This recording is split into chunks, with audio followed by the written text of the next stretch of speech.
හයි මම හින්සා ඉතින් ඔන්න මට හිතුණා අද මේ රොයල් එකේ තියෙන බ්‍රවුනි එක රිවීව් කරන්න. ඉතින් චූටි වීඩියෝ එකක්. මම මේක හොය හිටියේ තිබුණ නැහැ. හැබැයි ආයෙත් රීස්ටොක් කළා. මට සතුටුයි මම අද ගත්තා. ඉතින් මට හිතුණා ඔයගොල්ලොත් එක්ක ෂෙයා කරගන්න. ඉතින් මේක කාපු අය දන්නවා මේක කොච්චර රසයිද කියලා.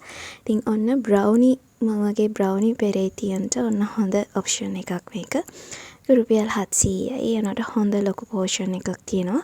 මම මේ වගේ පැකට් කරපු බ්‍රවුනිස් already made බ්‍රවුනිස් කාලා තියෙනවා. නමුත් මේ ෆ්ලේවර් එක මේ ටෙක්ස්චර් එක මට හම්බෙලා නැහැ. මේක හරිම ස්වීට්, මොයිස්ට්, soft බ්‍රවුනි එක චොක්ලටි බ්‍රවුනි එකක්. ඉතින් ඔන්න try out කරලා බලන්න.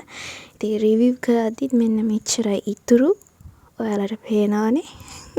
ඒ තරම ආසයි මම මේක කන්න. ඇත්තටම මේකේ ආමන්ඩ්ස් පිරීලා ලෝභ නැතුව ආමන්ඩ්ස් දාලා තියෙනවා. හොඳ ලොකු පෝෂන් එකක් තියෙනවා. ඇත්තටම මෙල්ට් වෙනවා. ඉතින් කාපු අය දන්නවා කොච්චර රසයිද කියලා.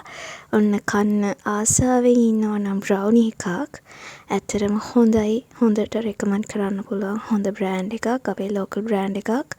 ඉතින් රවලෝ ඇත්තටම කාලා බලන්න. ඉතින් ඔයගලන්ට පුළුවන් මේක අයිස්ක්‍රීම් එක්ක එහෙම නැත්නම් වෙන ටොපින් එකක් එක කන්න. හැබැයි ඉතින් මේ දවස්වල මම ලෙඩ වෙලා නිසා මම නම් මේක ප්ලේන් තමයි කෑවේ. ඉතින් ඔන්න කාලා බලලා කමෙන්ට් කරන්න. කාපු අය කියන්න. බයි. Take care.